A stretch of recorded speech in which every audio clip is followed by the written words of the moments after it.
Hey guys, welcome to the final part of the PokéPark Wii 80% tutorial. This is going to be going over the Flower Zone in the Sky Pavilion, which is basically the end of the game. So at the very end of the Granite Zone, you want to run up this slope to leave, to get past the Granite Zone and into your final zone of the game, which is the Flower Zone.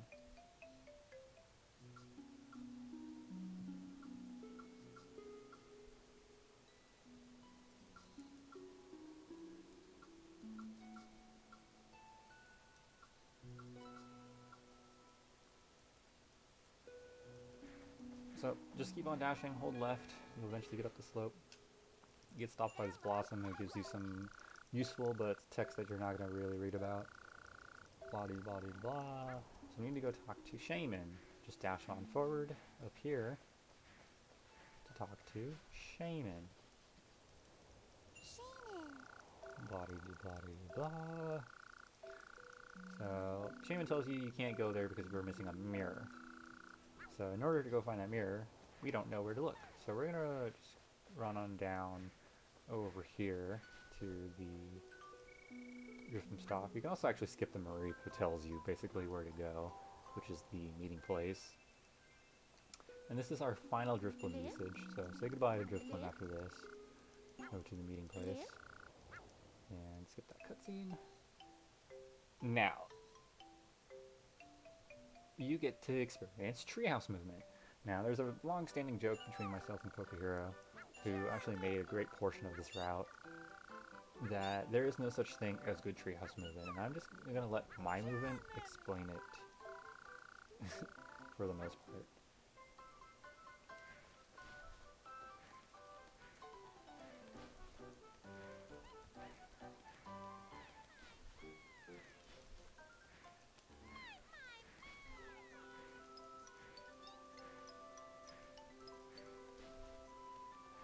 Yeah.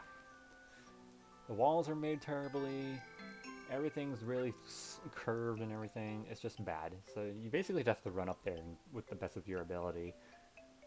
It's never going to look great, because it never will be. But once you get up to the top, you get to the mirror, and it'll just transport you automatically to the bottom of the flower zone. So this is the second to last time you have to carry something in the game. You just got to carry this all the way up to the pedestal, or the dais as they call it in this game. Die for it. Or Cyndaquil trying to chase for it. So come on up here and put this on the pedestal or dais.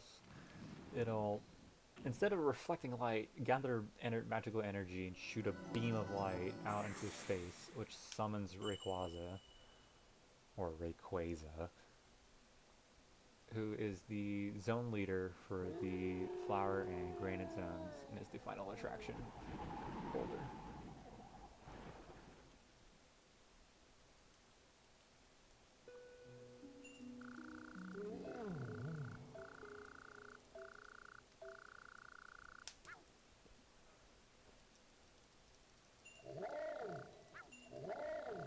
So this is Rayquaza's Balloon Panic.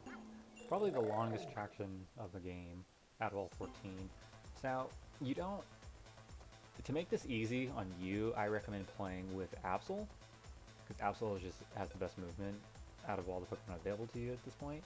You can play with Pikachu, and as this saves all this time from menuing, which is about a second, I'm just going to play with Absol just to show what it would be like for the most part. But you can play with Pikachu, and you can easily get the goal.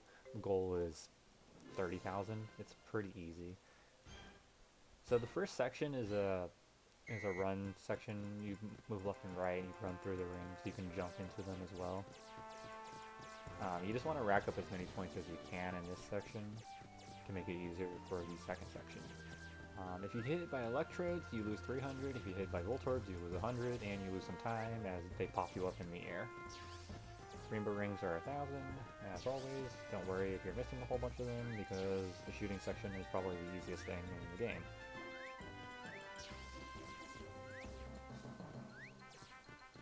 This last turning piece, I recommend jumping a couple times, just because you can fall off pretty easily and then lose a whole bunch of time. So the second part is the shooting section. Again, same pattern every single time. If your cursor isn't red, sometimes you won't get double points. Like if you shoot it a little bit off-centered, you'll get only like half the points that it gives you here. It's really easy to get a perfect on these. I'm a little rusty though, so I haven't seen any perfects for me, but it's really easy to rack up over 30,000 points from this alone. As long as you just experience the game a couple of times. See, I probably got, yeah, I got almost 40,000 out of that section alone, so it's pretty simple. So that's why you can even do that with Pikachu.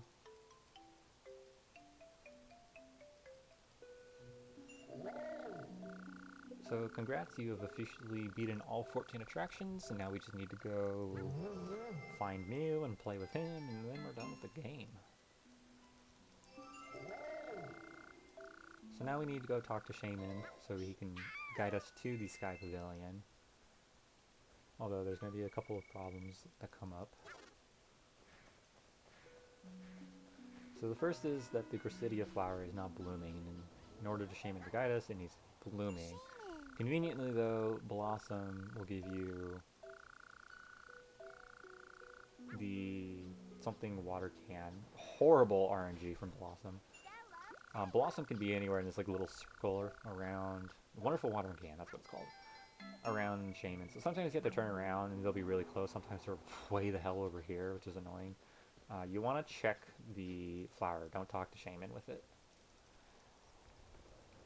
And this will make the flower bloom, and then hooray, we can go now. And then Shaman's like, you can't fly.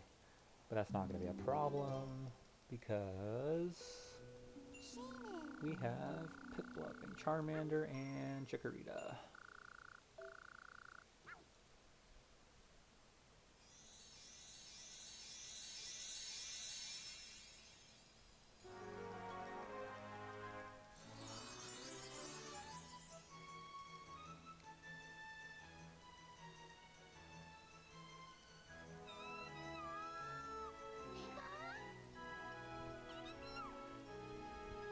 Again, I don't know why they allowed Charmander in a wicker basket with a flaming tail, and then Pikachu just knocks him over and sets the entire basket on fire. Apparently not.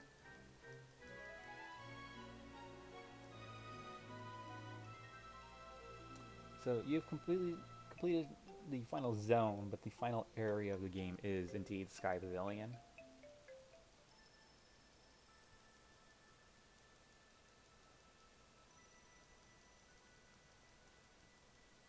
And this area can be a little bit tough for newcomers. I will admit, I even have my fair share of trouble in this section, and have lost runs here before due to silly stuff. So we just have to play with Mew a whole bunch, and we'll just satisfy him, and that'll make the Sky Pavilion stop falling onto the PokéPark, which was like the entire point of the game. Blah de blah de blah. More text mashing. So once you're done with all this text, you want to hold upright and start dashing.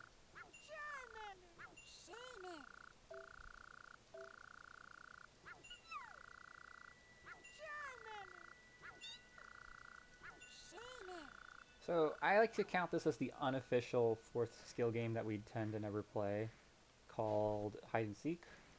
There are a couple of Pokemon in the game that play Hide and Seek. We just skip them all because the attraction or the skill game's slow as hell.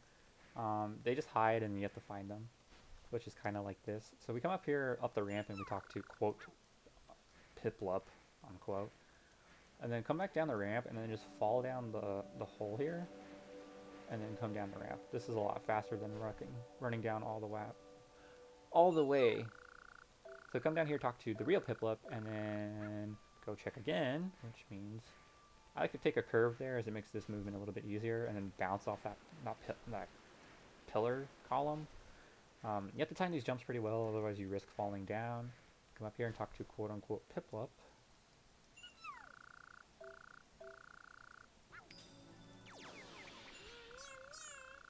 And find Mew. Mew.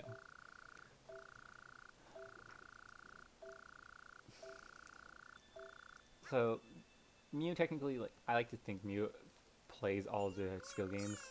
The Hide and Seek's a little unofficial, but the next three are all official skill games.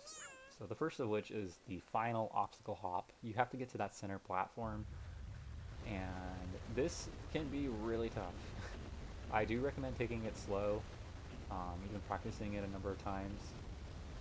Once you get pretty consistent with it, you can keep going without stopping at all, which looks really cool. It's just you run the risk of falling down a lot easier that way. A little bit of a tip right here is you can start off with a dash and then just jump, and then from there I recommend using your D-pad the entire way.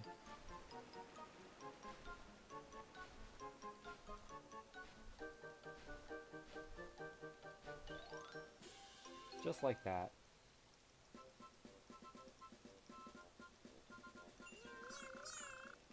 So next set of skill games is battle. You're required to battle 3 times. First of which is a mag mortar.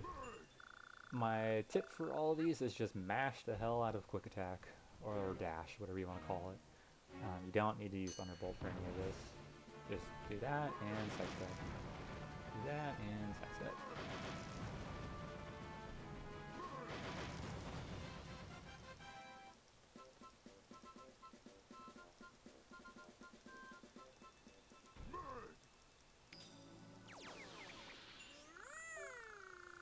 The next Pokemon is Garchomp. Now, Garchomp's part ground type, so you cannot use Thunderbolt on it anyways.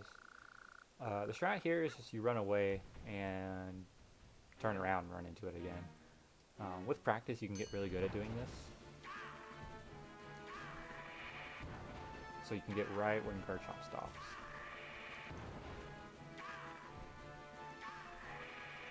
Like that.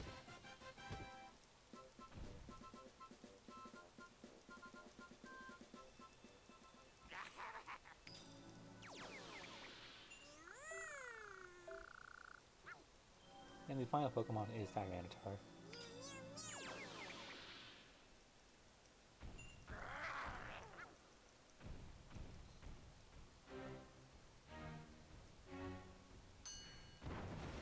Now, if you knock them too close to the edge, sometimes Tyranitar will use Earthquake right here.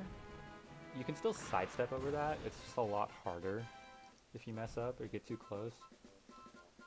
So always just try and keep your distance so you can shoot Dark Pulses at you. And then finally is Chase with the best music in the game. Just smash one and catch up.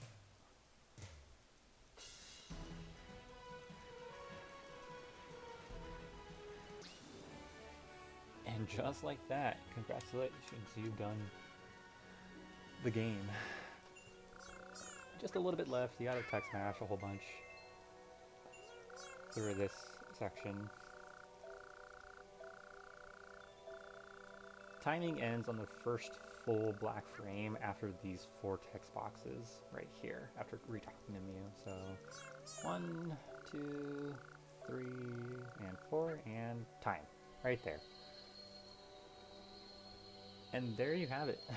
That is the entirety of a PokéPark Wii Pikachu's Adventure any percent run. Current world record is 2 hours, 19 minutes, and 54 seconds by me, Deathline. Hopefully that never gets beaten because this game is hard to grind. It's once you get down to about a 221, it's just all RNG that determines whether you get PBs or not, and a little bit of skill to react to that type of RNG.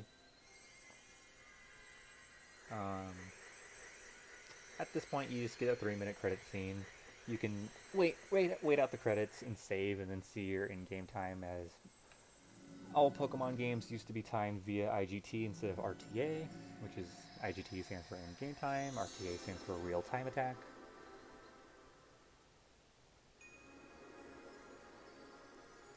Again, I hope I did a good enough job showing off how to play an any percent category of this game.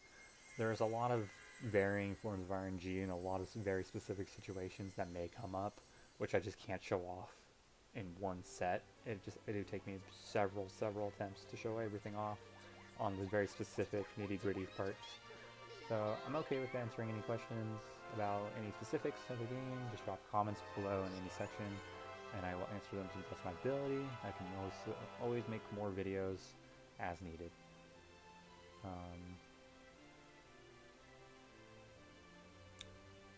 I've been saying I was going to make this tutorial for like 2 years now, and I never did, but now I finally have. So I'm glad this is over. Hopefully everyone enjoys it. I apologize if there's been a little bit of a noise with the mic. My mic is kind of touchy, but kind of quiet. The game might be overpowering it throughout this tutorial at some points. But if I make the game quieter, then it's not going to be on the noise gate. So my setup's a little finicky right now, unfortunately, at this moment in time. Over the past few years, PokéPark's gotten pretty popular as a speed game. I wouldn't say, super duper popular, but it used to only have 10 runners. Less than that, actually. And now it has almost... How many? How many does it have? Let's see if speedrun.com wants to load. It has almost 30 any percent runs officially documented. Or at least 30 unique players have played the game and submitted their times. So I've been really grateful for the amount of participation and interest in this game, especially by some of those from the PMD community. Shouts to Charmander dying here. Boop. Dead.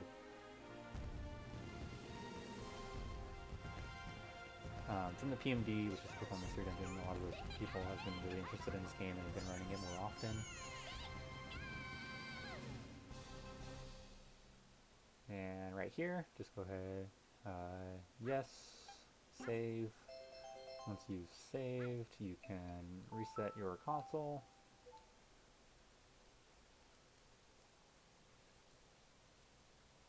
And view your IGT, which is going to be like 5 hours for me, because or like 6 or something like that, because I've been playing all day doing this tutorial. But normally in a run from start to finish, it's whatever your time is plus 3 minutes.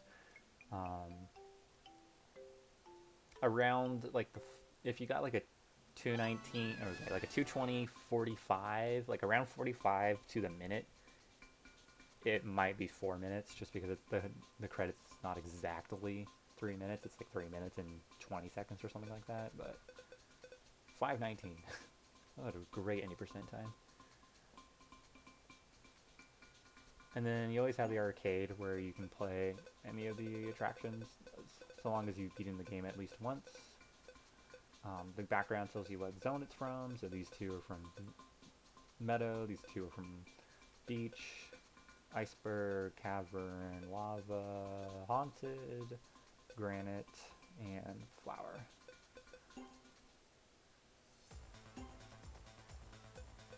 And there you go.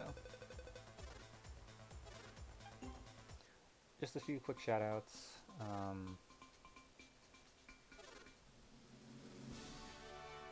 First and foremost, shoutouts to Hero Fred, the first really long-standing world record holder for this game. Hero ran this game in 2013 and held the record for a very long time before I came around and held the record. A lot of the strats in the route are based off that. Speaking of the route, huge shoutouts to PokéHero64. About 90% of this route is his route. I've made some tweaks here and there as time has gone on to improve the route by about 30 seconds. But a huge basis of this route is all him. He basically took a lot of Hero's route and reworked it to make it what it is today. Other than that, huge shoutouts to the PSRM community, Pokemon Speedruns. M stands for Marathon, but PSR, Pokemon Speedruns. There is an entire Discord dedicated to every single game of every single generation, spin-offs, main games. A channel for every single game where you can ask questions and learn about all the strats, and there's a lot of helpful people there with a lot of helpful resources. As always, this is the PokéPark Wii Pikachu's Adventure 80% tutorial by me, Deathline. I am the current world record holder, and I've been running this game more and longer than anyone else should ever run this game, but I've put in several hundred, if not close to over 1,000 hours, maybe more than that, into this game. I know a lot of things about it. There are a few things that have escaped me, but I know almost every single spawn and a lot of the patterns that every single Pokemon can take, so. But with that, I am officially done with the Any Person tutorial. Thanks everyone for watching, and again, if there are any questions, please just drop them in the comments below, and I hope this tutorial has helped someone. Thanks again for watching. If this tutorial was too talky for you, just watch the world record that is currently up, or any of my past runs with the audio off, because I just complain during my runs 90% of the time. The entire world record right now is just me complaining about crap, so I don't recommend watching that for audio, but you can always watch for the video. But other than that, thanks everyone for watching, and maybe I'll see you guys in the next video. Peace.